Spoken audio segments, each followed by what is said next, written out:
How do we know when a medical treatment is safe and it should be the recommended guideline? We use meta-analyses and systematic reviews. This is a workflow that's shaped like deep research, where an agent has to search, filter, extract, and statistically analyze scientific articles and clinical trials. So, seeing as there is an absence of good medical benchmarks, particularly deterministic ones, I set out to create Synthesis Bench. There are different sorts of tasks in here, and I'm grateful that I was able to use the open source data by Metasci, led by Professor Pim Kuipers, in collaboration with the World Health Organization. He maintains databases on the best treatments for all sorts of psychiatric disorders. And what I did is I created two tasks for this one. There are more, but this data set only had two.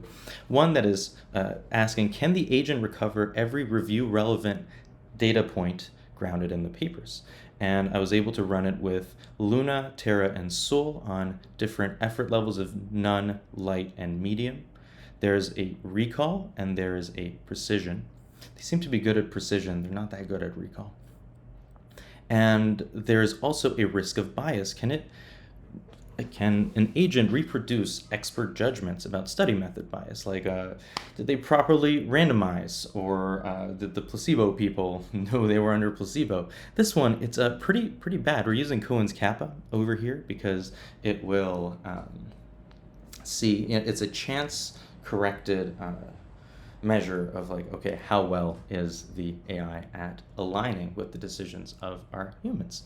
There are a bunch of data sets that I was able to use. Here they all are. And if you did want to run this repo because of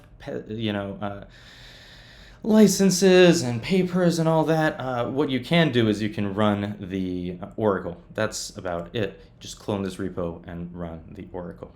That's it. I think there is also, I'm working on a private version of this. I think this is something super exciting. I'm excited for more benchmarks like this, and I am doing this for the good of the community. I would love any help or any thoughts or feedbacks on this. The way I used Codex was actually a lot of it. Codex I had one main Codex thread that was driving most of this. It built the benchmark, it did the error analysis, and it created for us these beautiful breakdowns.